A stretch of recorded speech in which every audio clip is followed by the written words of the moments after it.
see the stars. I hear the rolling thunder. Thy power throughout the universe displays. Then sings my soul, my Savior God, to Thee. How great Thou art! How great Thou art!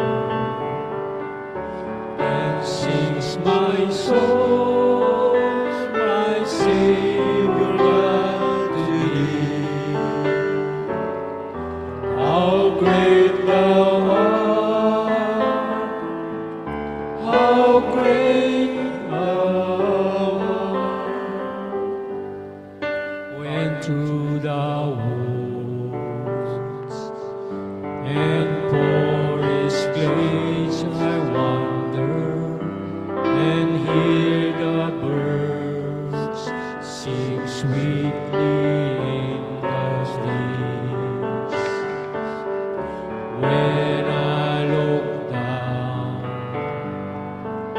from lofty mountain grandeur and hear the brook and feel the gentle breeze, then sings my soul, my Savior God, to Thee. How great Thou art! How great Thou art! Then sings my soul, my Savior God, to Thee. How great Thou art! How great Thou art! And when I think that God His Son not sparing, sent Him to die, I scarce can take it in, that on the cross my burden gladly bearing, He bled and died to take away my sin. Then sings my soul, my Savior God, to Thee. How great Thou art! How great Thou art! Then sings my soul, my Savior God, to Thee. How great Thou art! How great Thou art! When Christ shall come with a shout of acclamation and take me home, what joy shall fill my heart. Then I shall bow in humble adoration and then proclaim, my God, how great Thou art. Then sings my soul, my Savior God,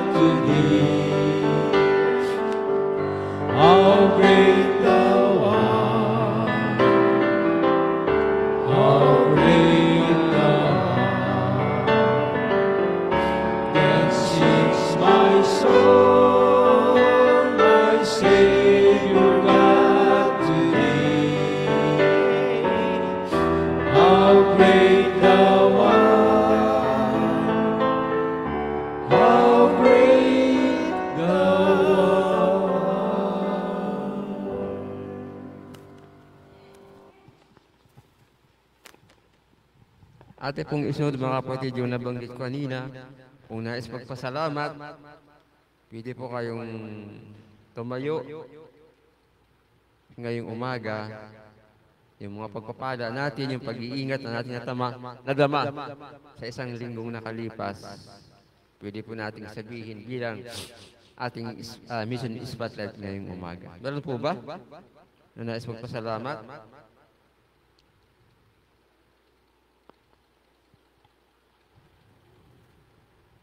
Brother Chad, baka may nais kang ibahagi sa amin bilang pasasalamat sa isang linggong nakalipas.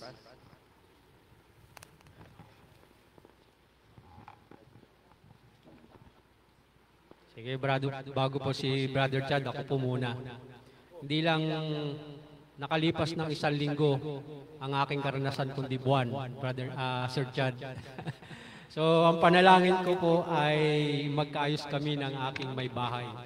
Buwan ang nakalipas, hindi linggo. So, amen, dahil siya po ay lumambot din at masaya ako dahil ang panalangin ko sa Panginoon na maayos ang aming problema ay purihin ang Panginoon. Dahil tunay na siya po ay nakikinig sa ating mga inahin, sa ating mga problema na dinadaing sa Kanya, ay nakikinig siya at magantay lamang tayo ng tamang panahon upang maramdaman natin ang Kanyang sagot sa ating mga kahilingan. So, yun po, ang aking may bahay ngayon ay masaya at masaya rin po ako. So, purihin ang Panginoon. Yun lang po.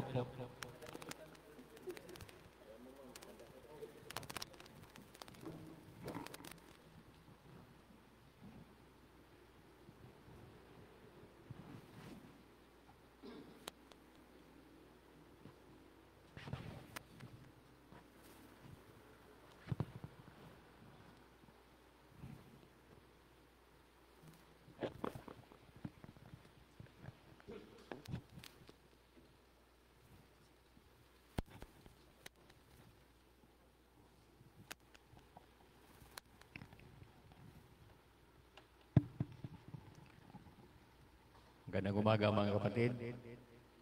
Ang dami natin ngayon. Ilan ba tayo dito? 1, 2, 3, 4, 5, 6, 7, 8, 9, 10. 13,000. Bakit ganito mga kapatid? Bakit parang unti-unti na tayong... Okay.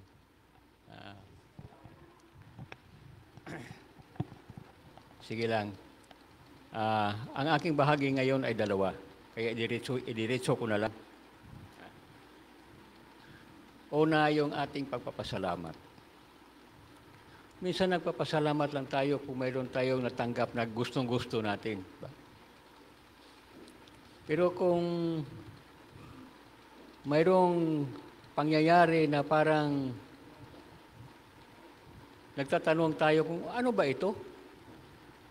Bakit ganito ito?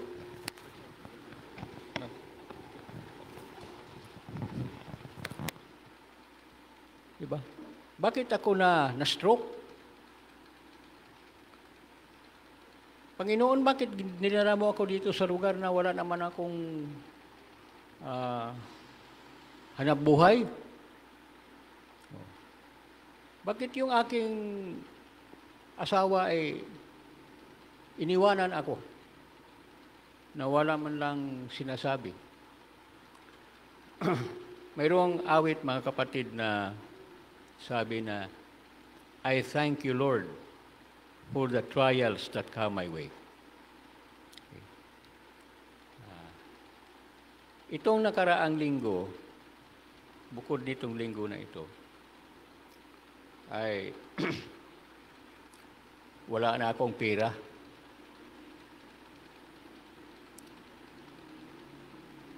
Sabi ko, di bali,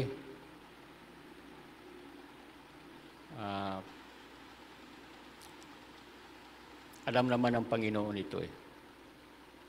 Pero kinakabahan din ako. Kasi simple. Oh. tinitingnan-tingnan kung ano ba yung kasalanan ko. Baka mayroon akong kasalanan na nakikita, na nagawa. Tapos mga kapatid, tinawagan ako ng aking kapatid sa Bacolod. Sabi niya, huwag ka na lang umuwi dito. Kasi sige ang lindol lindol dito. Ngayon, sabi niya, di bali, yung pamasahe ko na i-refund ko sa iyo pagdating mo rito, ipadala ko na lang. So, nagpadala siya ng pera. Nagkaroon ako ng pera. Oo. Tapos, di siyempre marami naman tayong binabayaran. Sabi ko, ano na naman kaya ito?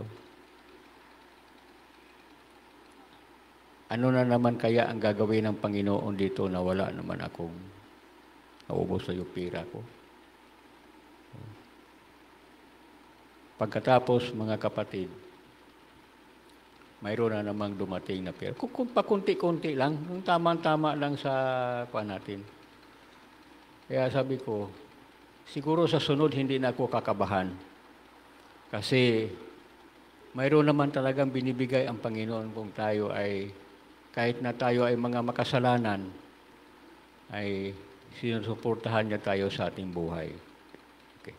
Yun ang aking pagpapasalamat. Ang pangalawa, yung Sabbath School promotion. Okay. Hindi ito sa Sabbath School, para ito sa ating simbahan lahat. Noong Sabado, nung hapon, sinabihan ako ni Brother Ronnie bago ako umuwi sa bahay nung pagkatapos ng Divine Worship.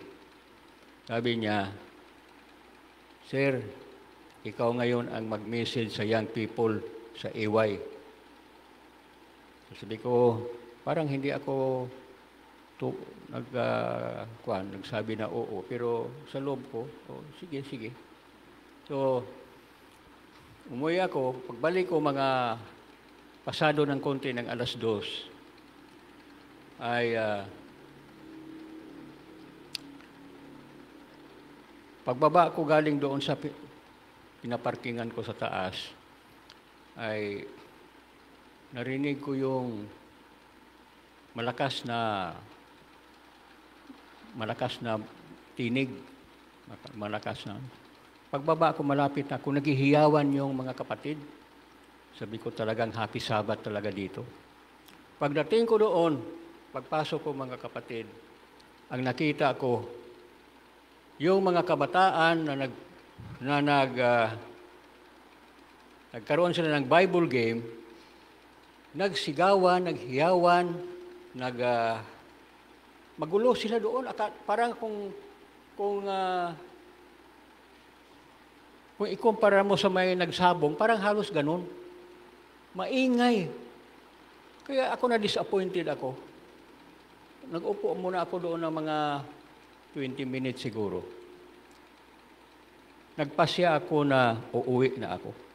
Kasi mga kapatid, di ko talaga nagustuhan ang nangyayari doon. Araw ng banal, nandun pa sa loob ng simbahan. Nagtatalon-talon yung ibang mga kabataan sa tuwa ng kanilang Bible game. Sabi ko, saan ba dito yung kabanalan? Uwi ako. Sabi ng isang kapatid na doon sa may pintuan, saan po kayo uwi? Saan kayo pupunta? Sabi ko, uwi na ako kasi hindi ko nagustuhan yung nangyayari dito sa loob. Mga kapatid, kung minsan nangyayari yun sa ating church, di ba? Pero, ganun na lamang ang aking disappointment sa mga bagay ng ganun, sapagkat yung bahay-sambahan ng Panginoon ay banal yan. Kaya yung ating isip at ang ating salita at ang ating kilos, kailangan i-align natin doon sa kabanalan na ginugusto ng Panginoon sa kanyang bahay. Okay.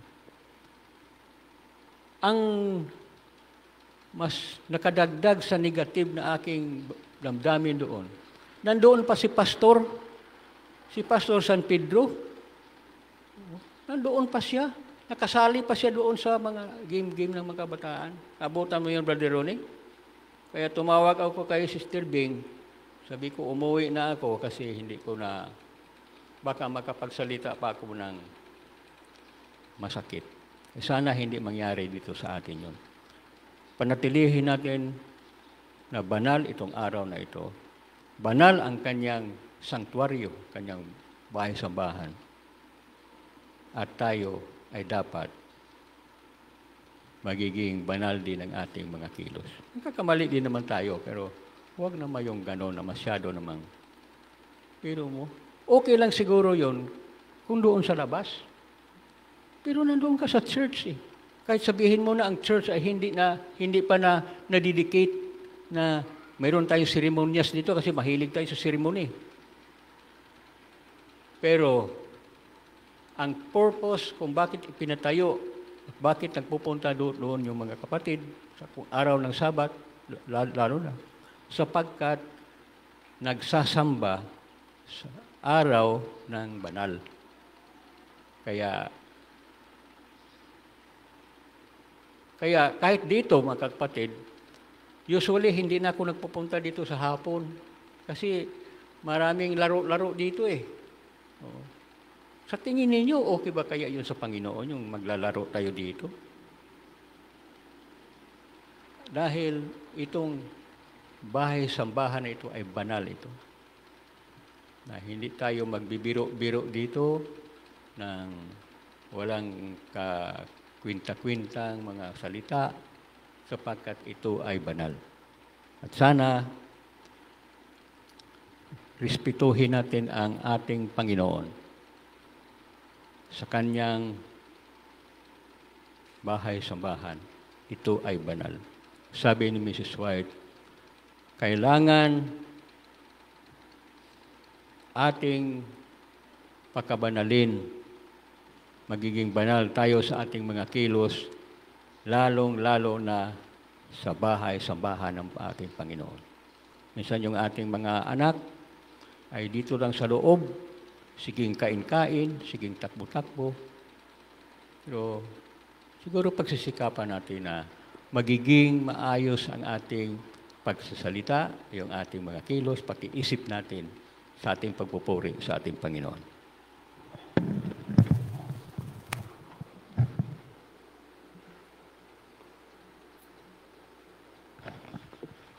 Salamat po sa isang paalaala sa bawat isa sa atin ngayong umaga. Tayo po dadako sa ating lesson. Hindi ko po alam kung mag-by group tayo o bahala po si Brother Ronnie kung ano ang kanyang suggest sa ating lesson ngayong umaga. Happy Sabbath po sa ating lahat.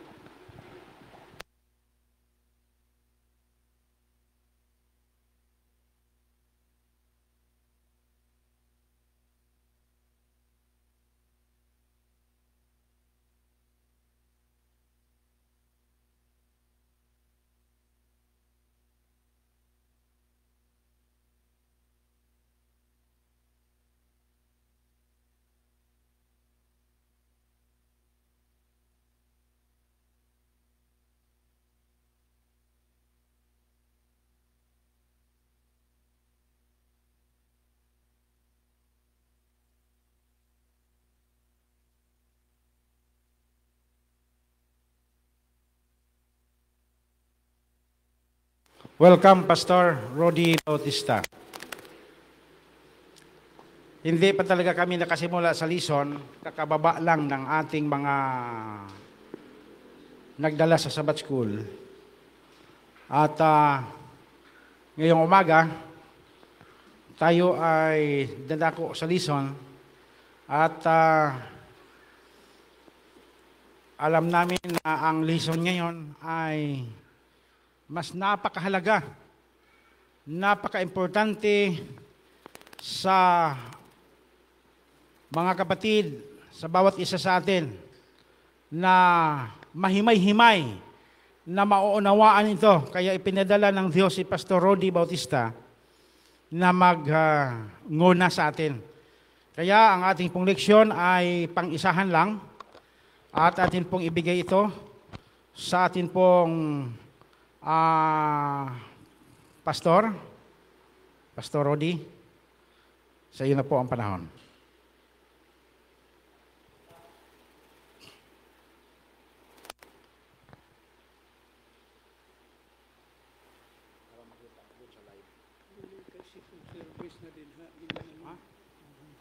gusto makita kagising ni si Romy. Kaya nagsamba sila doon kasama natin sa Amerika. Uy! Oo. Kaya, hindi makuha. Kaya gikuha niya yung live. Dito lang kasi ang live.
Magandang umaga at happy Sabbath sa ating lahat, mga kapatid.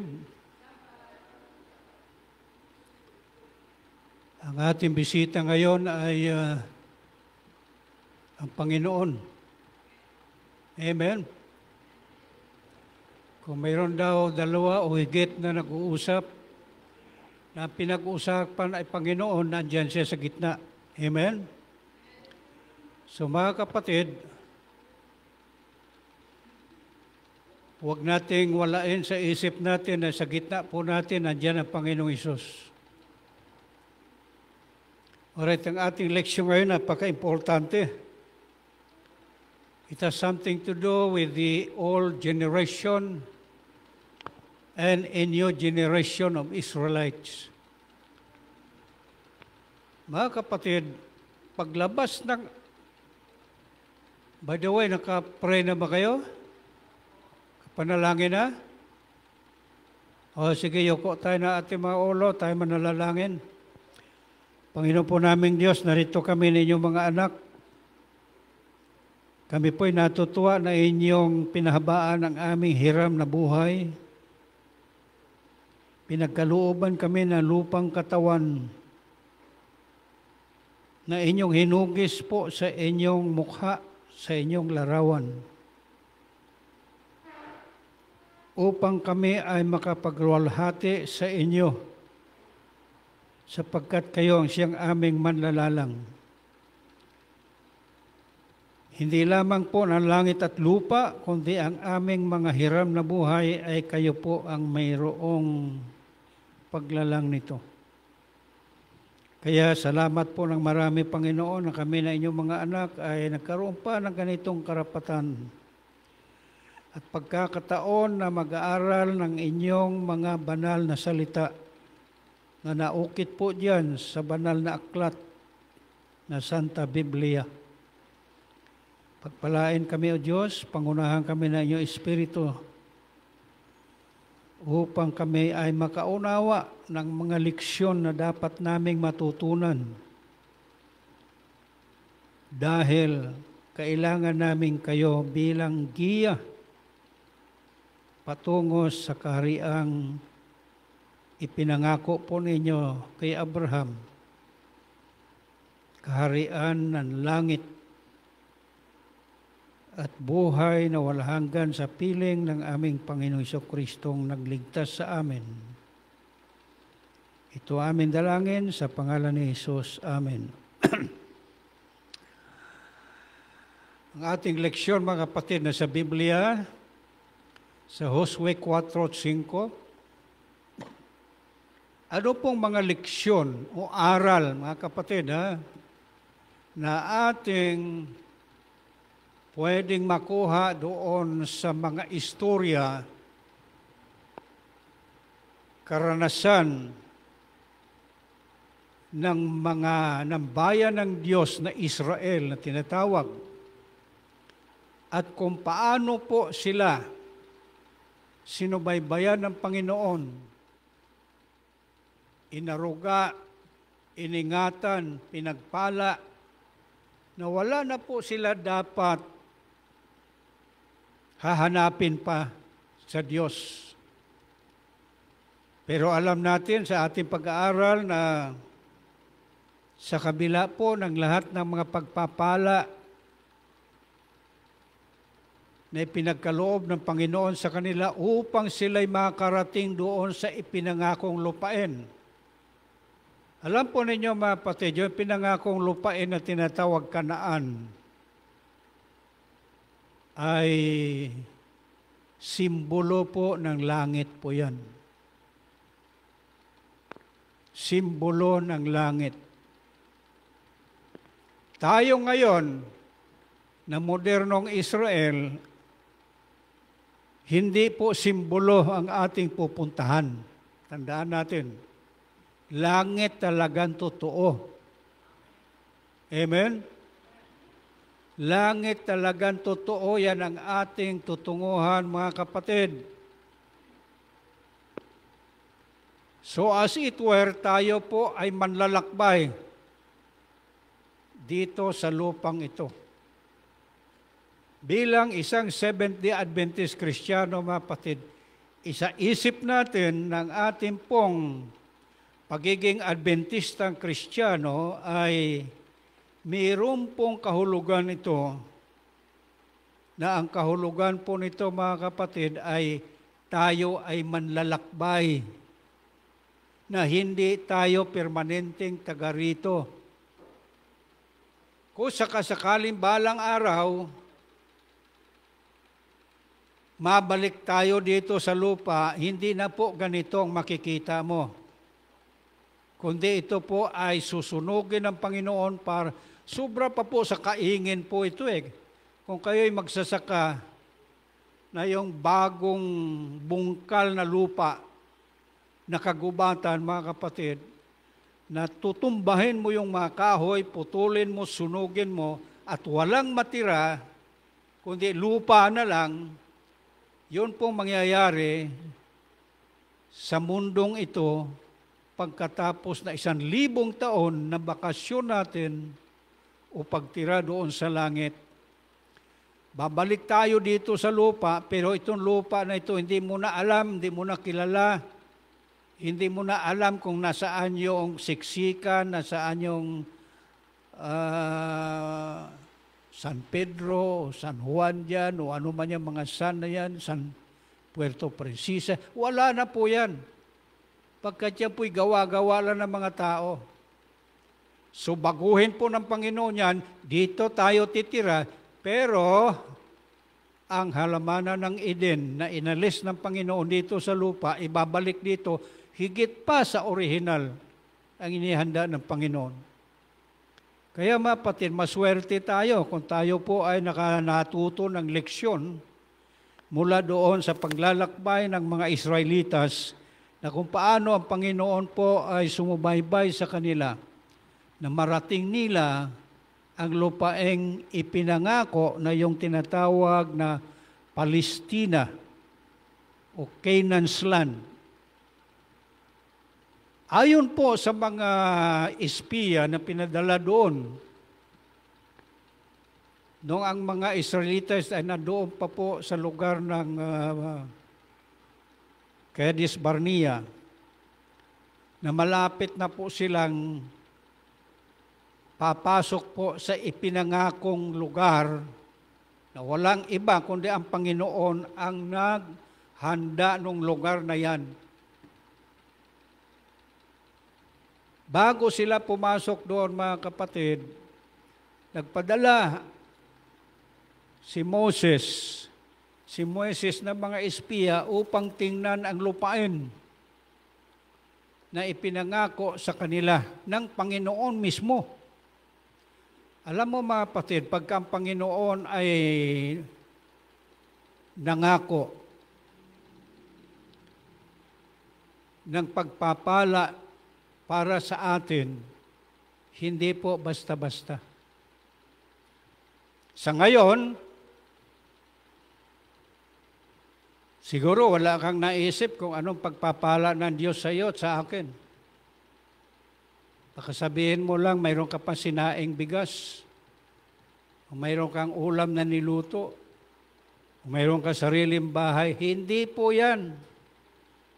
pagka ang Diyos ay nangako, mga kapatid, susubaybayan ka ng Panginoon na maabot mo at marating mo ang ipinangako niya. At yung kanyang ipinangako, kapatid, hindi po naisip ng tao yan kung gaano po yan. Kaya ang atin lang mamuhay tayo sa pananampalataya na sang-ayon po sa mga alituntunin ng Panginoon na nakasulat sa banal na kasulatan, sundin natin po yan upang makamta natin at marating yung lugar na ang Panginoong mismo ang nangako. Alright, mga kapatid, ganon po ang Panginoon. Kaya pananampalataya ang kailangan natin, mga kapatid. Habang tayo nabubuhay dito, pananampalataya, ano po ibig sabihin ng pananampalataya? Ang ibig sabihin yan, mayroon kang relasyon sa Diyos, kilala mo ang Diyos. Yan ang pinaglilingkuran mo. Diyos na may lalang ng langit at ng lupa at ng buong sansinukob, at siya po ang may katha ng buhay mo, siya ang may lalang ng katawan mo, siya pong nagbigay sa iyo ng hininga, na ikaw po ay nilalang niya. Yan po ang Panginoon, at sa Kanya pa rin wangis. Ang mga anghel hindi nilalang ng Diyos sa Kanyang wangis. Meron ba kayo mabasa sa Biblia na yung mga anghel ay nilalang sa wangis ng Panginoon? Wala. Tayo lang. So mga kapatid, kung gaano tayo kamahal ng Panginoon, nangako po siya, ito. Pero mga kapatid, ang pangako ng Panginoon kuminsan masyadong general. Ang detalye noon, di mo alam. Hindi mo alam. Meron ka bang alam doon sa langit? Ang alam mo lang no, sa Biblia. Kung ano sinasabi ng Biblia tungkol sa langit, yun lang. Pero kay Apostol Pablo, na isang propeta, ang sabi niya, hindi niya rin alam. Sapagkat nasabi, eye has not seen nor ear heard what God has prepared for you. So mga kapatid, ano kaya yon? Alright, mga kapatid, mayroon po bang nakaalam kung ano po yung Kanaan, yung tinatawag Palestina, na sa ating panahon ngayon na andyan pa rin po na siya pinag-aawayan ng mga Arabo, ng mga Palestino at Israel, danak ang dugo araw-araw. Gusto mo ba tumira doon? Baka matamaan ka lang ng bomba doon. So kapatid, bagamat ipinangako ng Panginoon po yan, dahil sa hindi pagsunod nitong kanyang bayang Israel sa panukala ng Panginoon, mga kapatid, narating nila sa lubhang kahirapan, na sa halip pwede mo lang lakarin po yan ng 11 araw. Mulang Egypt, papuntang Kanaan, kapatid, 11 araw lang, marating mo na eh. Kung wala kang sasakyan, lalakarin mo lang. Eh bakit inabot po ng 40 anyos? Sino may dahilan? Ang Panginoon bang gumawa upang hindi nila marating ng 11 days? Yung ipinangako ng Diyos? Hindi po.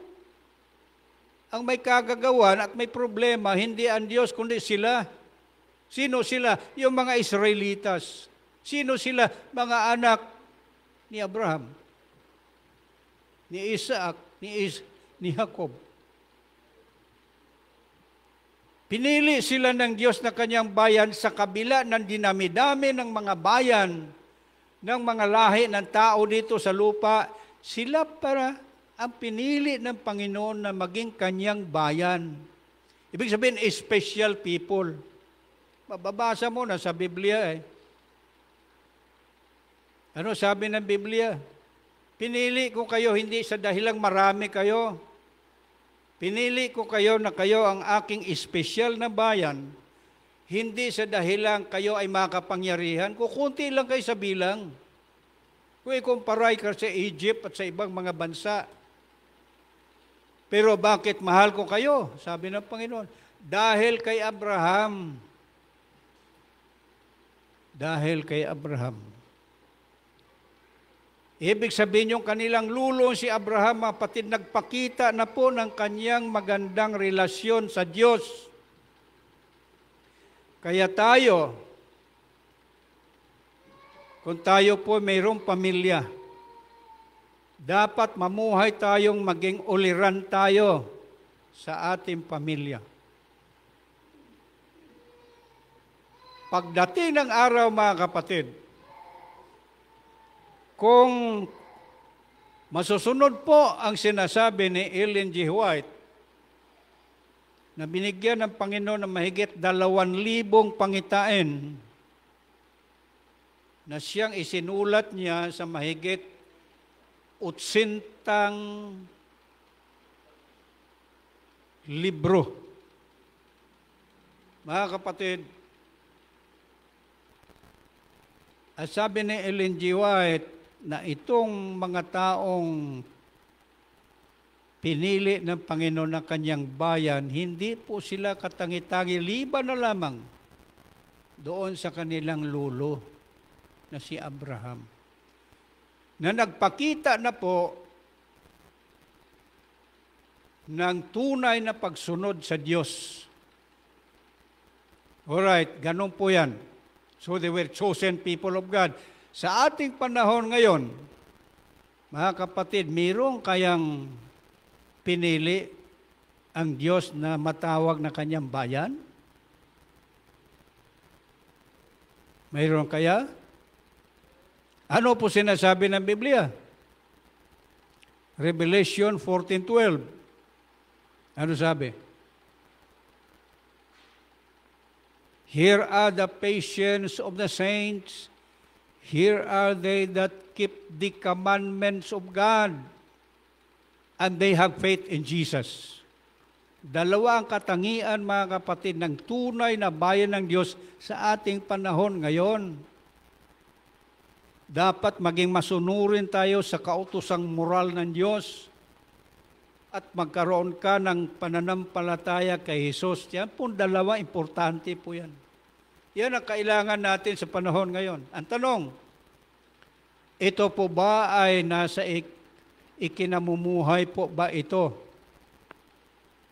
ng mga unang mga bayan ng Diyos na Israel? Sila po ba ay laging naging masunurin sa Diyos? Sayang lamang yung pagkapili ng Panginoon sa kanila, na ang kanila palang buhay, mga kapatid, ay hindi gaanong sasabihin nating halimbawa, hindi uliran. So isang leksyon dito, kailangan buhay natin, uliran tayo. Example, mamuhay tayo na pwede tayong sundin ng ibang mga tao ang ating buhay na masunurin sa Diyos. Alright. Hindi pa tayo nakakuha na, mamaya na po yan. Ilan taon po naging alipin ang mga Israelitas doon sa Egypt? Ilan taon?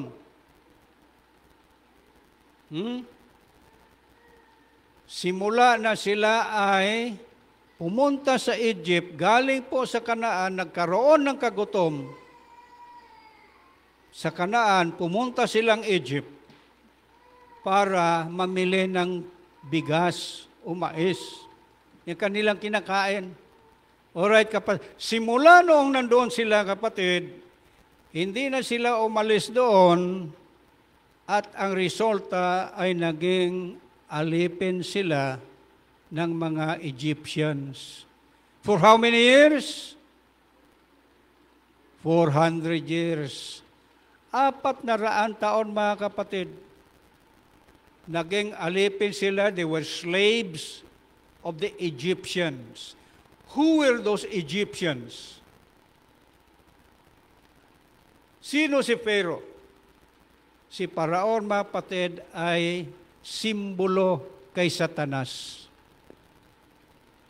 Ang pagkaalipin ng mga Israelitas, simbolo ng kanilang pagkaalipin sa kasalanan.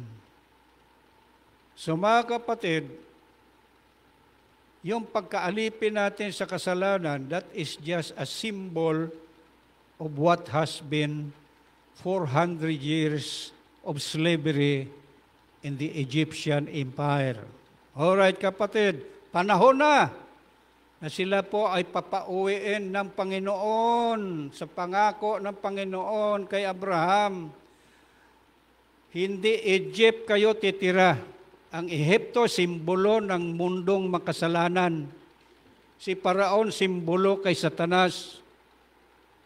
Ang paglabas ng mga Israelitas upang sila ay lumakbay at pupunta na po sa lupaing ipinangako ng Panginoon. Simbolo po ng ating pag-alis dito sa lupaing na ito papunta sa langit.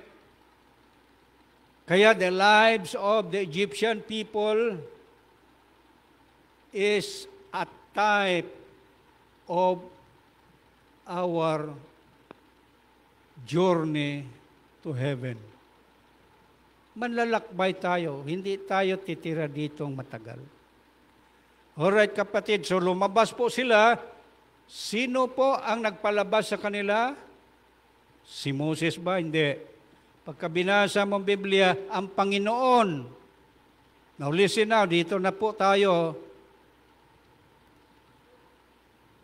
sa tunay na leksyon. Ang nagpalabas sa kanila, unang-una nangako ang Panginoon kay Abraham. Susundin niya ito. Yes. Alright, pagdating po ng araw o pitsa, ano sabi ng Biblia? In that self-same day. Now listen to that. Ibig sabihin, yung araw na tapos ang 400 anyos na pagkaalibin ng Israelites sa Egypt, sa kamay ng mga Egyptians, in that same day, at the completion of 400 years, inilabas sila ng Panginoon. Bakit? Pangako ng Panginoon. Alright, yung bang paglabas nila ay isang bagay na madali? No. There is a need of the power of God to control the power of the Egyptian Pharaoh. Gusto ba ni Paraon na paalisin yung mga Israelites? No. Yung manpower lamang ng mga Israel, mga kapatid, sobra-sobra kailangan ng Egypt upang magtayo ng mga infrastructure, mga kapatid. Ang Egypt. Mayroong mang graft and corruption, kay Pharaoh na po yun. Pero mga kapatid, ang panukala ng Diyos, so sige na, dumating ng panahon, nangako ako, na kayo po ay aangkinin nyo yung lupaing ipinangako ko sa inyo. Ayaw ho ni Paraon Akong bahala. So ang Panginoon nagpadala ng plagues, 10 plagues. So alam natin yung mga plagues na yan, mga kapatid. Ang tanong, sino bang may kagagawa nun? Si Moses? No. It is God. So makikita mo, mga kapatid, na ang Diyos nangako, tutuparin niya. Paglabas po, hindi po kaya ng puwersa ng Israel, sapagkat sila'y mga slaves, sabi ng Panginoon, kaya ko si Pharaoh. So lumabas po sila. Alright, sabi ko kanina sa inyo, 11 days lang, kung lalakbayin mo ito, lalakarin mo ito, kapatid, ay nandoon ka na sa lupang ipinangakong Kanaan. From Egypt to Canaan's land is only 11 days journey. Pero 40 anyos, mga kapatid, silang paikot-ikot doon sa disyerto. Sinong may kagagawan? Hindi ang Diyos, sila. So ano leksyon makukuha natin doon? na tayo'y dapat maging masunurin para madali tayong makapasok sa lupaing ipinangakong langit. Amen? So that's the third blessings or lessons that we can derive from the experience. All right. Nandoon yung army ng Egyptian sa likod. They will hack to death all Israelites, even children. Ang nakaharap na may dagat na mapula. Bundok dito, bundok diyan, dagat na mapula. Sa likod ay nandoon mga Egyptian army ready to massacre all of them and annihilate them and make them nothing. Alright, mga kapatid, sinong may kagagawan ngayon? Anong ginawa nila? Reklamo, natakot. Sabihin mo sa mga Israelitas, huwag kayo matakot, nandito ako. Moses, just strike the sea, and the sea will open, and you will walk in the dry lands. Mga kapatid, hindi ko maisip-isip kung paano po ang dagat mahawi. Awa ko lang. There's nothing like that happened in the history of this universe. Bukas ang dagat. Lakad sila. I don't know kung anong kanilang damdamin nung nandoon sila sa ilalim po ng dagat na yan, na ang kabila po yan ay tubig, na kung bumalik po yung tubig ng dagat na yan, ay patay silang lahat. Pero kapatid, may nakaisip ba doon? Gawa to ng Panginoon. No. So another lesson that we can learn to depend always in God in all our lives. Alright, kapatid, nung sila'y nakatawid na, sumunod naman yung mga army ni Pharaoh. Sinong Pharaoh yon? Pharaoh of the Exodus. Hindi ko sasabihin sa inyo kung anong pangalan nun. Wala naman may nagtatanong. Alright, mga kapatid. Noong sila'y nakalampas na, sabi ng Panginoon, Moses, sabihin mo sa kanila tumingin kung anong mangyayari, kung anong gagawin ko. Ay nandoon na yung puwersa ng Egyptian Empire sa ilalim po ng dagat na yan. Tuyo ang dinaanan. Tubig dito, tubig, pader na tubig, mga kapatid ko. How deep was it? Alam nyo, yung palang lugar ng dagat na mapula kung saan sila dumaan noon, yung mga chariots na ginto ng Egyptian army, mga kapatid, nandoon lahat. Bumalik ang tubig, patay silang lahat doon. May mga tao sa ating kapanahonan, modern times, na nagsisi doon. Nagsipagsisi doon upang kunin yung mga chariot na ginto. Di ba dito, mayroon nang ninisid ng mga barko ng Hapon diyang nilubog diyan sa may bandang Coron na yan. Mayroon pa nga dito, nakita ko sa may bandang sa unahan na Rio Tuba. Sinisid po nila, hindi nila maabot ang lalim. So mga kapatid, ang sabi ng Panginoon, tingnan mo kung anong gagawin ko. Mga kapatid, bumalik ang tubig, patay lahat ang superpower army ng Egypt. Mga kapatid, sino may kagagawan? The Lord. The Lord. Alright. Tumawid na kayo, maglalakad na kayo patungong Sinai. Doon, ibibigay ko sa inyo yung alituntunin kung paano kayong mamuhay Kristiyano, baga, how you will live a spiritual life. I will give you the 10 Commandments moral law. Ako mismo susulat niya sa 2 tapyas na bato. O mga kapatid, naglakbay sila. We do not know how long. Nakarating ng Rephidim. Inuhaw sila, wala tubig.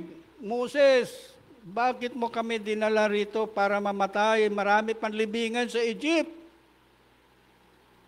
Oh, mga kapatid. Balik tayo doon.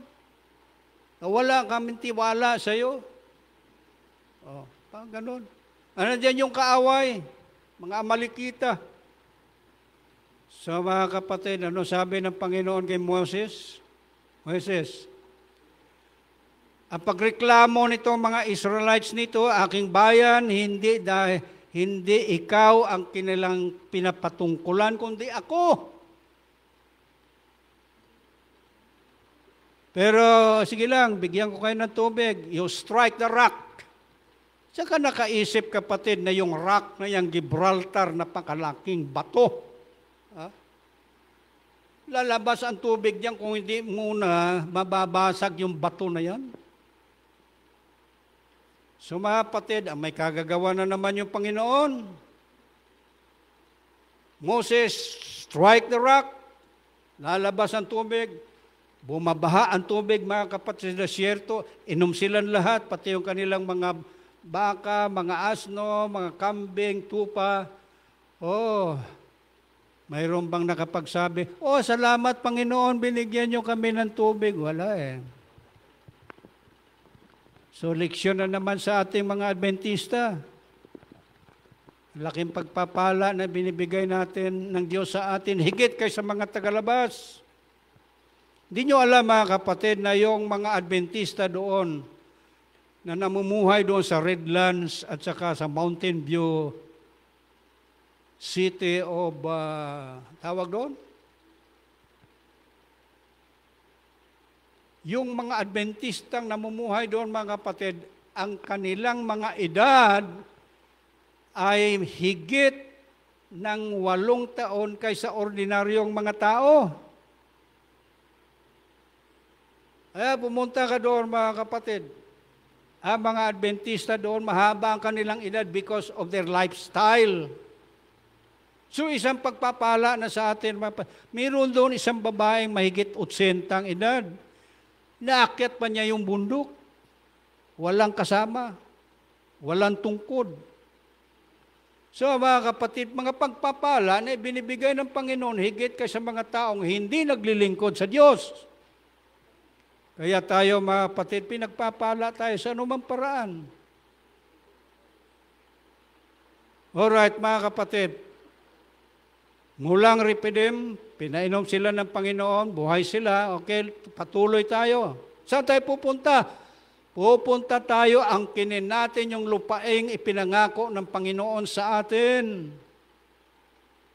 Alright mga kapatid, bago sila makapunta roon, dadaan muna sila doon sa Mount Sinai.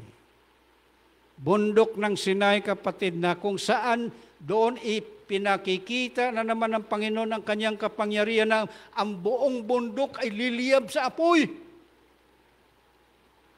Oh, mga kapatid, buong bundok. Ayun ay magsaing ka dyan, ang gatong mo, ikahoy lang, mapaso ka eh. Sobra init. Ay kung buong bundok ay apoy, abay parang horno kapatid. Kaya takot sila. Mga kapatid, ito'y nangyari for the first time in human history na ang bundok ay nagliyab ng apoy. Sino may kagagawan? Ang Panginoon. Anong ginawa ng Panginoon? Bibigyan niya ang kanyang bayan ng alituntunin, mga paraan kung paanong mamuhay ng sang-ayon sa kanyang kalooban pagpasok nila sa lupaing Kanaan. So mga kapatid, doon ibinigay ng Panginoon 2 tapyas na bato na doon ang tinatawag moral law of God. Kasama po yung 10 utos doon sa Sabado. The 4th commandment. Alright. Mga kapatid, kinilala ba nilang Diyos? Nung binigay na sa kanila ang Ten Commandments bilang guide sa kanila, mapatid, alam po ninyo kung ano sinabi nila? Everything that God has said, we will do. Ayan. Tandaan po ninyo ha, yan ang Old Covenant. Kung hindi nila intindihan ang Old Covenant, sino sa inyo ang nakarinig ng Covenant? Taas ang kamay. Ano yung Old Covenant? Sinasabi ng Biblia. Ano yung New Covenant? Ito kapatid, simple lang. Ang Old Covenant, pangako ng Diyos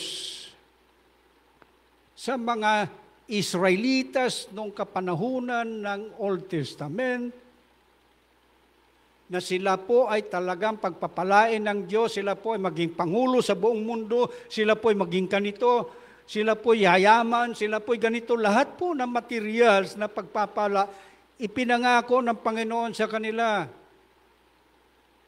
10 utos, kasama na po yung morality. How? Pagpasok ninyo sa inyong lugar na ipinangako ko sa inyo, kung paano kayong mamuhay ng matuwid, ibibigyan ko kayo ng moral law. 10 utos. Alright mga kapatid, siya mismo sumulat. Ano pong tugon nila? Ito na namang leksyon makuha natin. Moses, yung sinasabi mo na siya, sinabi ng Diyos na moral law, we will do. Gagawin namin yan. Ano po yan? Old Covenant. Sa Old Covenant, lumang covenant o agreement, kapatid, pangako ng tao, ano resulta? Sinunod ba nila? Hindi. Yung tinatawag righteousness by works of the law, if you know that. So kapatid, lumang usapan, tao nangako sa Diyos. Ano pangako ng tao? Susunod siya. Ang tanong, sumunod ba sila? Hindi. Alright mga kapatid, doon makikita ang kahinaan ng tao kapag tayo ay mangako, kasabihan nga, napapako, hindi natin ginagawa. Para sa kanilang kabutihan, yes. Pero hindi po. Kaya ang buhay espiritual ng mga Israelites, mga kapatid, pataas, pababa, paganong-ganong po yan. Bakit? Kuminsan sumusunod, kuminsan hindi. Depende po sa leader na ipadala ng Panginoon sa kanila. Yung mga propeta, sinugo ng Panginoon upang patnubayan sila, sabihin sa kanila anong kanilang kasalanan at kung anong uri ng buhay ang gagawin po nila, yan po ay sabi ng tao, gagawin po namin yan. No problem, Moses. Pero mga kapatid, in the long run, hindi naman. Kaya Old Covenant.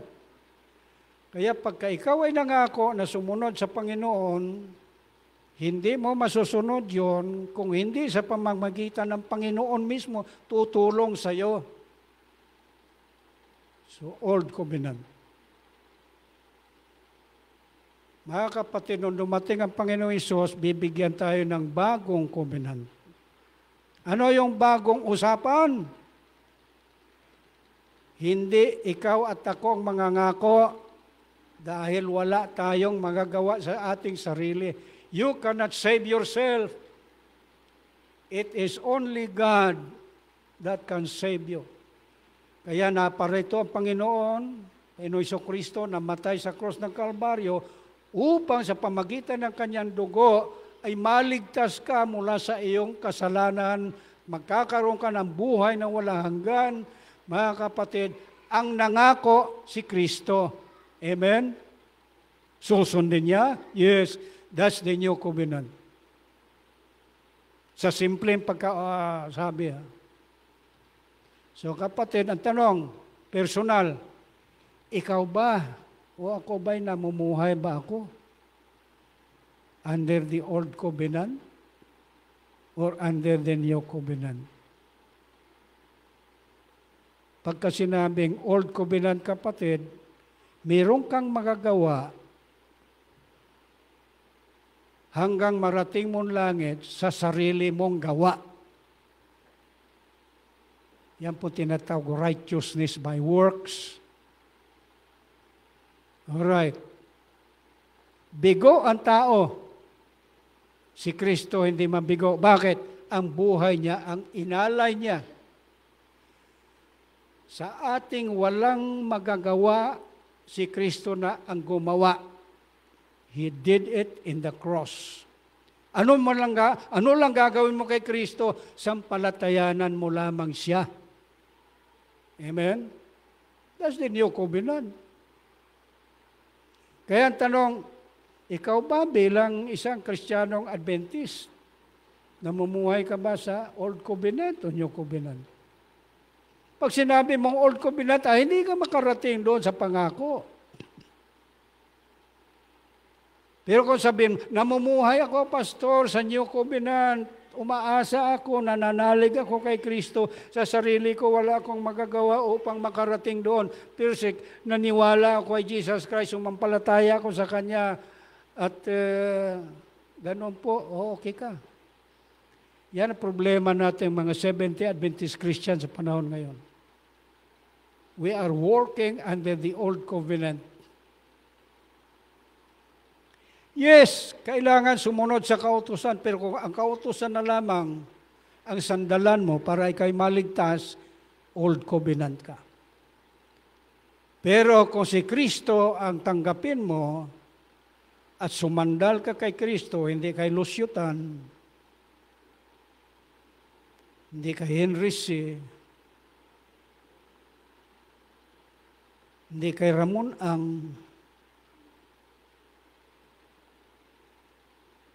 mga kapatid, si Kristo lamang. Wala nang iba. Hindi din yung covenant. So mga kapatid, ang lahat na lumabas doon sa Egypt, patay lahat. Dahil sa kakulangan ng tiwala sa Diyos. Kaya ang Panginoon gumawa ng bagong henerasyon. Listen. Yung bagong henerasyon, mga kapatid, na mga anak nila, na naging masunurin, yun ang nakarating doon sa lupain. Nakakross doon sa Jordan.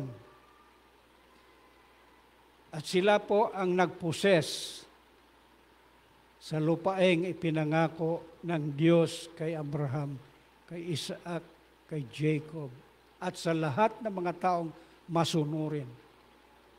Kalaki-laki ng leksyon, mga kapatid. Marami pa tayo makukuha ang leksyon doon.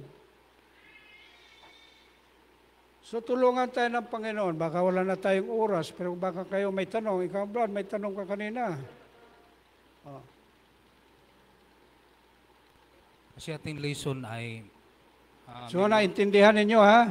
Memorial of Grace. Kung may tanong kayo, pagkatapos niya, kayo. Ang sinasabi ng ating lesson, Pastor, ay katulad yung tinatalakay mo. Hindi ko maintindihan masyado. Lumapit-lapit ka, kapatid. Di ba marinig? Palakasin mo. O kaya i-translate mo na lang yung sasabihin niya. Yung tinatalakay mong topic ngayon ay nakalipas. Ngayon, itong lesson natin ang Memorial of Grace, mayroong binabanggit dito na dapat nating maintindihan. Itong 12 stone, 12 kabato. Ano ba ang kaugnayan nito na sinasabi ang Memorial of Grace? Kasi binabanggit dito yung mga crossing road to Jordan, yung 12 stone. Ano bang ibig sabihin nito sa ating lesson? Okay, translate, Loy. I-translate mo ako. Kung sa higit, pangutana niya ako sa'yo. Oh. Yung klaro, ha? Oo.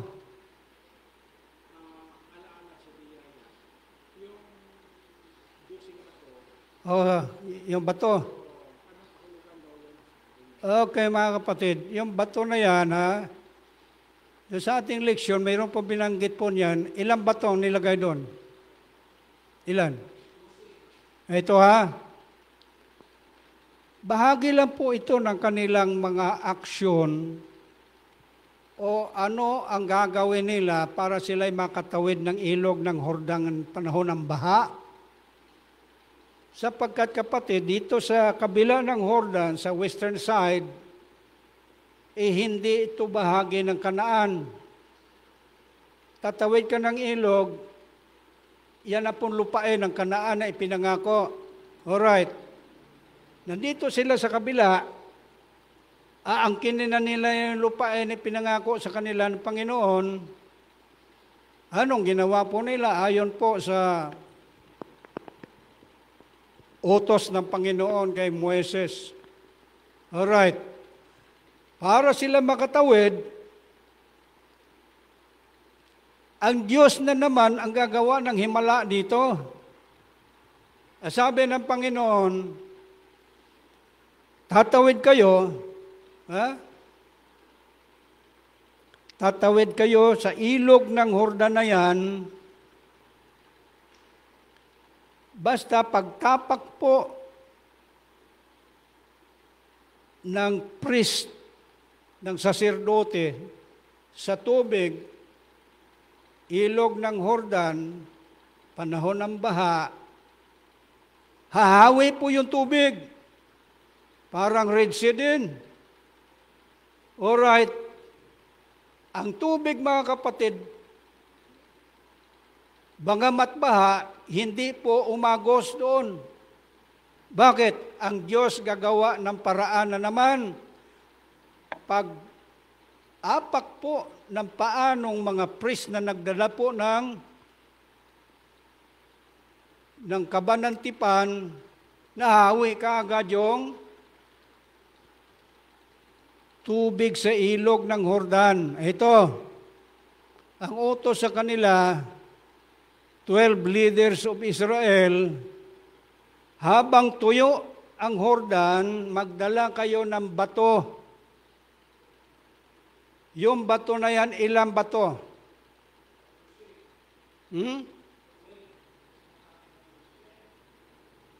Mga kapatid, hindi natin alam kung gaano kalalaking bato ang inutos sa kanila. Maglagay kayo ng bato diyan sa gitna, 12 big stones representing the 12 tribes of Israel who will occupy the land. Listen. So, pinagpatong-patong po yan na parang pyramid habang tuyo ang ilog. At habang nandiyan yung bato na yan, tatawid sila. So, kung ilang milyon sila ay tumawid, mga kapatid, dahil tuyo ang ilog. Alright. Nung nakatawid ng lahat, bumalik ang tubig. Ngayon, ang tanong, ano po simbolo nun? Sabi po dyan sa inyong leksyon, sasabihin ng inyong mga anak at mga apo, ano pong kahulugan ng bato na yan?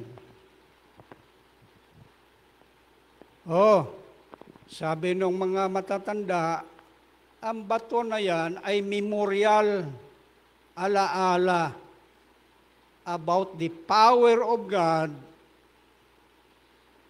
to even divide the river. Ang Diyos na naman ang may kagagawan yan. So mga kapatid, pagka tinanong kayo ng inyong mga anak at mga apo, sabihin ninyo na ang Diyos ang may kagagawan doon. So paalaala po sa kanila. Kaya mga kapatid, nakatawid sila, di occupy the land. See? Nung makatawid ng lahat, bumalik ang tubig, ang bato nandoon. So mga kapatid, yan po tawag na memorial Sa ating panahon ngayon, i-apply natin spiritual. Ano po memorial natin ng kapangyarihan ng Diyos? Meron ba kayong naisip kung anong memorial? Parang estatua o parang sasabihin natin na kung makita mo yon, malaala mo na ang Diyos ang may kagagawan doon. Yung miracles na yan. Do you have any idea? Sa 10 utos, ano po memorial ng creation doon? Sabado. So mga kapatid, sa kabila na ibang mga relihionista, binabaliwala ang 10 utos ng Diyos, ang Seventh-day Adventist naniniwala na ang Sabado, ika-4 na utos sa Ten Commandments, ay memorial po yan sa creation. Memorial to the power of God to create. Baka nakita mo yung cross, memorial of His death, of redemption.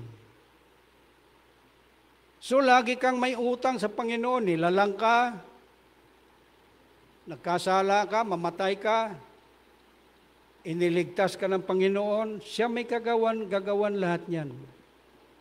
Na yan, ituro mo sa mga anak mo. Kung magtatanong sila sa iyo, ano pong kahulugan ng 10 utos na memorial po yan ng kapangyarihan ng Panginoon upang maglalang ng langit ng lupa. Ano po yung cross na sinasabi dyan? Oh, yung logo, oh. May cross po dyan. Ang ibig sabihin nun, somebody died for your sin. That is a memorial of redemption. You were created and you were redeemed by the same God. So, yun lang kahulugan ng kwan na yan. Bakit 12? Pagka 12 tribes of Israel. Question whether kung bato na yan, nandiyan pa ba? Wala tayong alam doon. Siguro puntahan natin. Pumunta man ako sa ilog ng Jordan, pero hindi ko man nakita yung bato doon. Pero kapatid, yung lugar na kung saan si Kristo, binautismo ni Juan Bautista, sabi doon, dito raw yun. Ito pala, ilog ng Jordan, kala ko malinis, marumi. Nga patay na daga, patay na pusa, nandun nakalutang. Kaya sabi po ng general ng Syria, palublubin mo ako doon sa ilog ng Jordan para gumaling yung ketong ko. Maputik yun doon, ayaw ko doon. Sa amin doon, ilog ng Parpar, ilog ng ganito. Mas malinis kaysa ilog ninyo rito. Oh, ayaw ko. Baka madagdagan pa yung ketong ko dito sa ilog ng Jordan. Sabi ng kanyang mga military, sir, sundin mo na lang. Anong malay mo? Baka totoong gagaling ka nga. So, sinunod niya, putik. Ang putik malalim, may tubig din sa taas. So, mapatid, gumaling. Bakit? Naging masunurin po siya sa Panginoon. So, ganoon lang po. I don't know with any other meaning kung mayroon pa ba yun. Ang meaning dito lahat ng mga kapatid, yung kapangyarihan ng Diyos, all the power of God has been demonstrated in our lesson. Yan po ang pinakabuod yan. Kung magdetalye ka dyan, baka abutin tayo isang araw dito. But that is the main. See? Alright, kaya tanong sa atin, personal mayroon ka bang masabi na ikaw ay nagpapasalamat sa Diyos ng specific dahil na ikaw ay tumanggap ng dolyar o ikaw ay ano-ano man doon siya. O kaya ikaw pinagaling sa sakit? Alright mga kapatid, yung pinakabuod na ating leksyon ngayon. Any other questions? Oh. Alright. Yung mga, kasi naging unang henerasyon, Oh. pagkatapos yung pangalawang henerasyon, Oh. pareho-pareho sila, binagbibigay ang Diyos ng biyaya. Pinatuyo ang dagat na mapula, nakatawid sila sa pamamagitan ng biyaya ng Panginoon. Correct lahat. Yung pangalawang henerasyon, tatawid naman sila sa ilog ng Jordan at pinatuyo na naman ng Panginoon at nakatawid sila. Correct. So ito pastor ang tanong. Yung unang henerasyon na pinahintulutan ng Diyos or inalis ng Diyos sa Ehipto at sila ay nakarating sa Sinai, hindi lang nakarating sa Kinaan. Lahat sila ay namatay. Yung unang henerasyon. Mayroon bang naligtas doon sa mga namatay na kinaawaan din ng Diyos ba? Yung unang henerasyon. Mayroon din bang naligtas doon sa biyaya ng Panginoon? Okay. Sino sa alaala mo dalawang kataong sumama pa doon o kasama pa doon sa second generation? Si Joshua, si Caleb. Correct. Pero hindi sinabi kung mayroon pa ilang iba. Ang special mention lang sa Biblia, si Caleb at si Josue. Sapagkat sila ay ginawa ng Panginoong leader nung si Moses wala na. Pero yung nangamatay, Pastor, wala kaya doon? Walang sinabi ang Biblia. Wala, no? So wag tayong dumugtong. Alright. Hindi naman sabay-sabay sila namatay lahat eh. Hindi sabay-sabay. Yung iba tinukla mo ng ahas doon, ng kwan.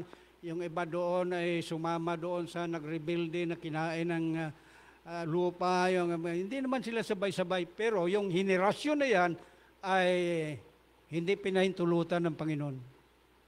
Kaya yung mga anak nila at mga apo na hindi reklamador, ayun, pinahintulutan. Kaya sabi sa kanila, itong bagong henerasyon na, sa inyong mga ninuno ninyo, yung mga tatay ninyong nangamatay na rin, ay pinakita ng Panginoon na pati dagat na mapula ay hinawi ng Panginoon. O, dito, ipakita ko rin ng kapangyarihan kung paano ililigtas ko kayo at maangkin ninyo yung lupain. Parang ganung istorya.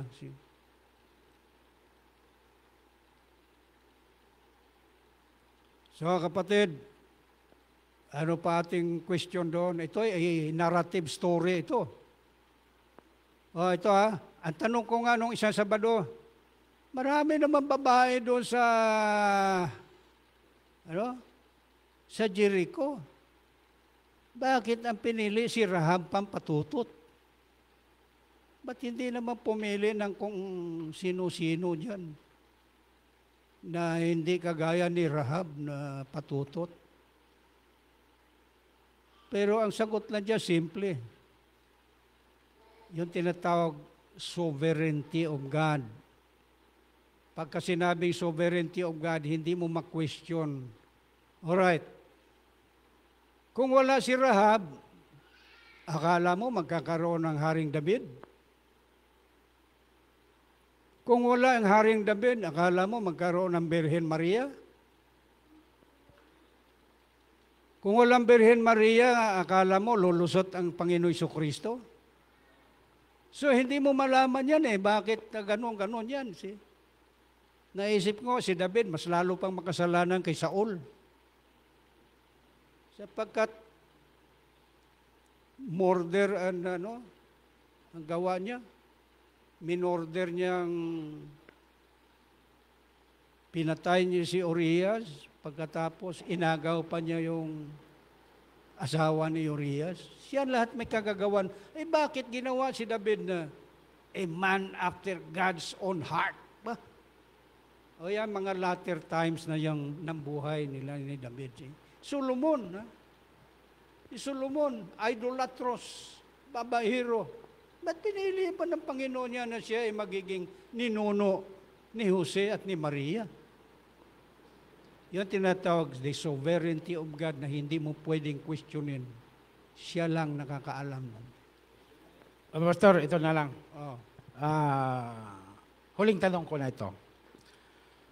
Lahat dito, ang Diyos ay nagbigay ng katibayan, mata sa mata nakikita ang kapangyarihan ng Diyos sa kanyang bayan. Itong sa atin ngayon, mga Pastor, sa New Testament na tayo, kay Jesus Christ. Kung basahin natin ang Biblia, naroon yung mga pangako. Daming mga pangako ang Panginoon. Pero, katulad sa unang Israel, sa lumang tipan, ang mga kasaysayan ay nakita nila ang kapangyarihan ng Diyos sa mata. Ito'y matibay na katunayan na ang Diyos ay gumawa sa kanila. Itong sa atin na panahon. Hindi ba, basahin lang natin ang Biblia, yung mga kapatid, hindi mo babasa Lahat ba ng Israel noon, puro sila mga tapat? Hindi rin. Mayroon ding hindi, mga Suwael, pero nakita nila yung personal na ang Diyos na ang gumawa sa mga bagay na ito, kaya sila'y naganyak na rin na suwampalataya at maniniwala. Pagkalaunan yan, wala naman, babalik naman sila pagsamba sa mga Diyos-Diyosan. So, sa atin, bakit ang Diyos ay hindi na nagbibigay ngayon ng katibayan na kapangyarihan ng Diyos sa mata para ang mga tao ngayon ay magising, maaari sigurong magpursige ako magsimba ng Miyerkules, magpursige ako magsimba ng Biyernes, at magpursige ako magsimba ng maaga ng Sabat, kasi nakikita ko ang Diyos na gumawa ng dakilang bagay na talagang Kanya akong minahal at nagpakita sa akin. Bakit ito ngayon parang napakabihira at imposible na makikita ito, at siguro kung mayroon man, talagang sino lang ang tao, di pa natin makilala. Mga kapatid, kanya-kanya tayong respond sa Panginoon. Sa ating panahon ngayon, na namumuhay tayo sa iba't ibang klaseng gobyerno. Sa kanilang panahon kasi, theocratic government yun, ang Panginoon mismo nandoon, nagdidictate sa isang tauhan niyang si Moises. Pero sa kabila noon, mayroon pa rin mga suwail at hindi tapat. Sa atin ngayon, hindi mo man lahatin, mayroon din ditong mayroong karanasan sa Panginoon, kahit hindi nila nakikita personal. Nagaling ka ng Panginoon sa cancer mo. Mayroon taong nagpadala ng pera sa iyo na hindi mo naman alam kung saan ang galing. Ibig sabihin na may mga karanasan ka na naisip mo na hindi ito gawa ng tao gawa ng Diyos. So, ang tanong ngayon, ano respond mo sa ganong mga pagpapala? Panahon tayo ngayon ng demokrasya, iba't ibang uri ng gobyerno sa buong mundo. Sila theocratic. Sa theocratic, ang namumuno, Diyos lang. Mayroon lang siyang tauhan doon, si Moises. Sunod si Josue. So doon lang siya nagsasabi sa kanila, sabihin mo doon, itong ganito. Parang ganon. Pero gayon pa man, kung anumang mga karanasan nila doon, ang kulang doon sa iba, tiwala at pananampalataya sa ginawa ng Panginoon sa kanila, sa mga nagdaan. Maaring ma-apply din sa atin to. Nasa nagdaan, nakatanggap tayo ng mga pagpapala na ganito, bagamat hindi natin nakikita ang Panginoon. Pero, makikita mo siya sa Biblia, nag-iwan siya ng Biblia na mababasa mo doon. Kung paano. Kung basahin mo. Okay, sir. Napa? Wala na. Sige. Mga kapatid, mayroon pa bang, huwag kayong mahiya, may panahon tayo. Sige, Brad. Doon din kay murag dito kasabot kayo.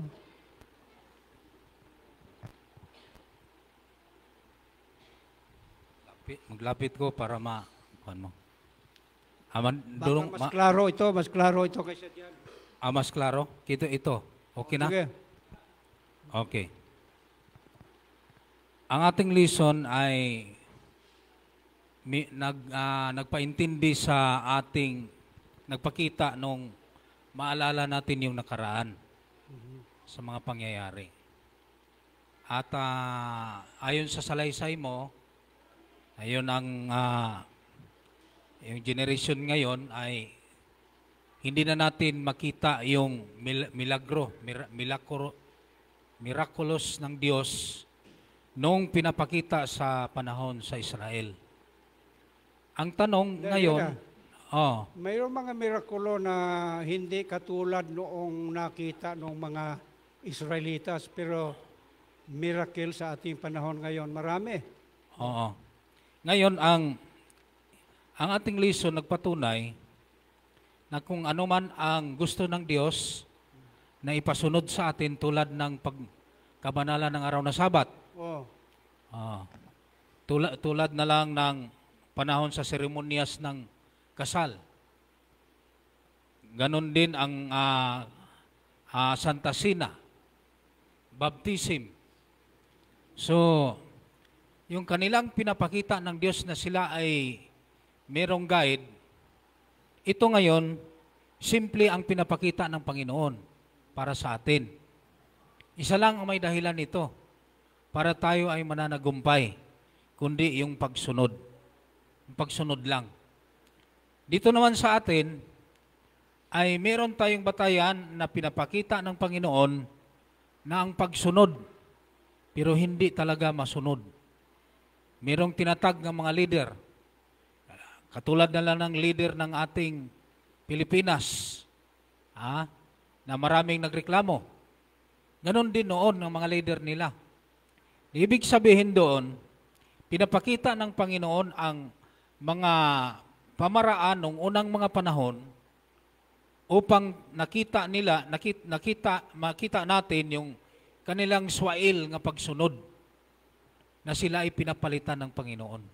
Merong matuwid na mga leader, meron ding swail na mga leader, walang pinagkaiba ngayon.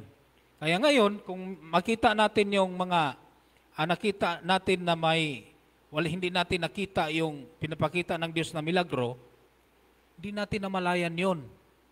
Na sa ating pagising pa lang ay milagro na yan. Pagpagaling sa mga sakit, sa ating paglalakbay, milagro yun. Ano lang ang hinihiling ng Panginoon, yun lang ang pagsunod sa kaalituntunin at kautusan. Yan lang po ang aking sabi. Ibig sabihin, okay yan, Brad. Ibig sabihin, maraming na tayong nakikita sa kapaligiran na kumbaga sasabihin natin mga hindi pangkaraniwang events, mga ebidensya na ang Diyos ay nandoon na tumutulong sa atin. At ang atin lamang sampalatayanan natin sapagkat yung karanasan nila noong araw, nababasa mo sa Biblia. So kung sila'y nabigo doon, huwag mong tularan ng pagkabigo. Kundi yung pagtagumpay dahil sa pagsunod, yan ang tutularan mo.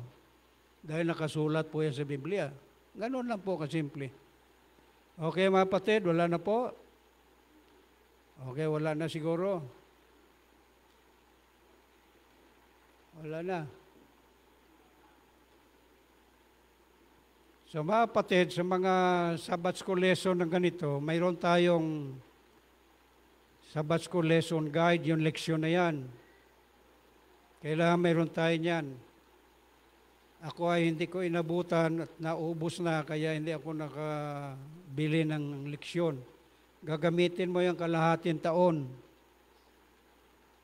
Halaga po niya 100.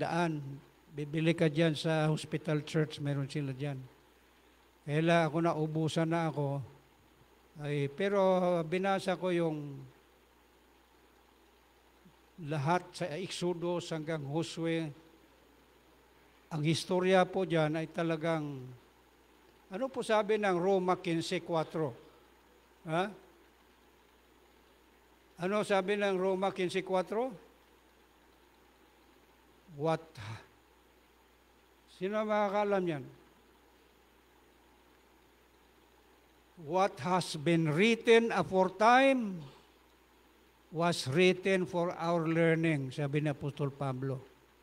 Ano mang isinulat sa Biblia nung araw, nauna kasing Biblia kaysa atin, isinulat para tayo matuto. Saan, Pastor, yan? Roma 15:4. So, ganun po yan. So, salamat, sister. Medyo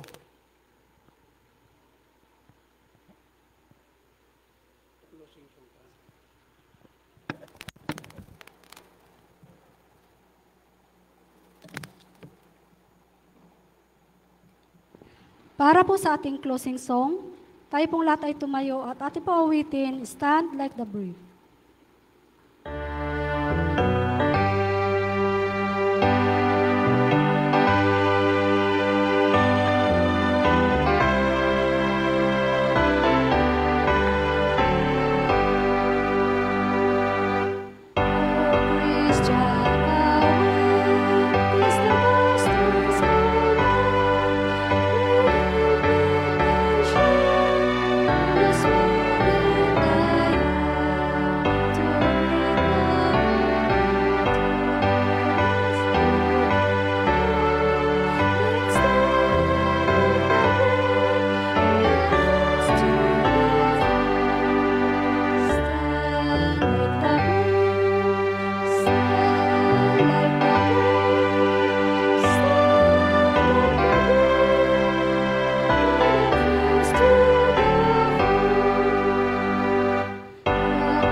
Salamat ng marami, dakila naming Diyos.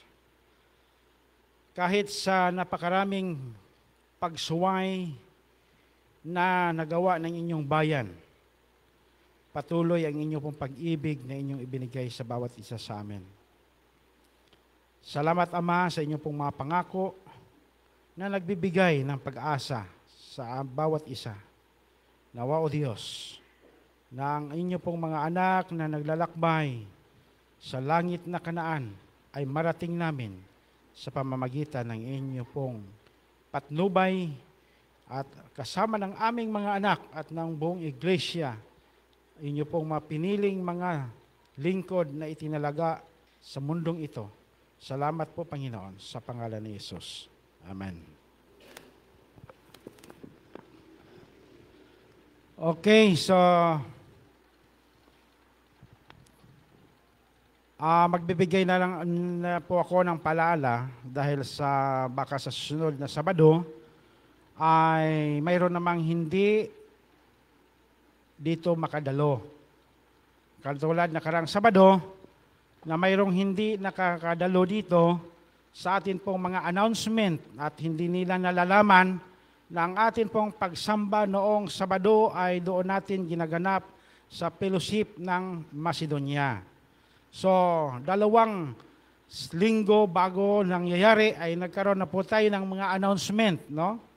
Kaya ngayon ay 2 linggo ulit bago natin gagawin ay magbibigay na ako ng paalaala para tayo pong lahat ay makahanda sa atin pong magagawin, lalo't higit sa ating mga sarili. Okay, mga kapatid, ngayon pong Petsa 9. Ano bang Biyernes yan, di ba? Petsa 9, actually magsimula yan sa 7. At 9, 10 ang Sabado, no? November 10 ang Sabado. November 9 ata ang Sabado. Tama? Tulungan niyo ako. Baka nakalimutan, hindi medyo nagkamali ako. Meron po tayong Santa Cena sa mga Sabado na yan. Or 9 siguro ang Sabat niyan. Mayroon po tayong Santa Cena. Pero nung Biyernes ng gabi, yan ang pagsamba natin, no? So,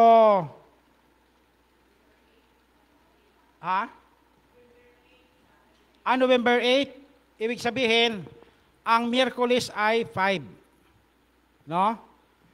Sa Petsa 5, si Pastor Val ay dito rin.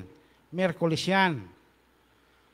At pagka Biyernes, November 7. Okay.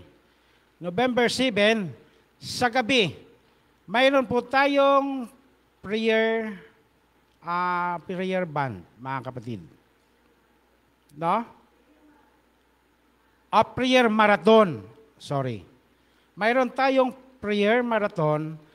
Buong iglesia po ito, mga kapatid. Tayo po'y pupunta rito sa mga panahon na yan.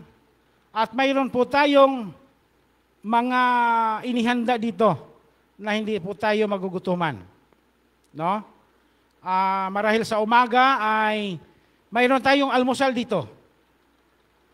Para hindi na tayo, kung gusto ninyo na sa buong gabi na yan ay mayroon na po tayong mga damit na dadalhin para sa kinabukasan, di na tayo uuwi.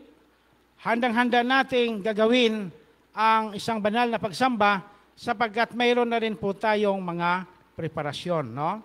So sa mga gusto pong ganon, mas mabuti, no? Lalo na sa mga malalayo. Sapagkat ang Friday ng gabi ay magdamag po tayo dito sa church, mga kapatid. Magdamag po tayo at hindi po tayo magpupuyat. So, kung mayroon mang pagpupuyat na hindi maiwasan sapagkat patuloy po ang programa dito hanggang sa madaling araw po yan. Walang patid na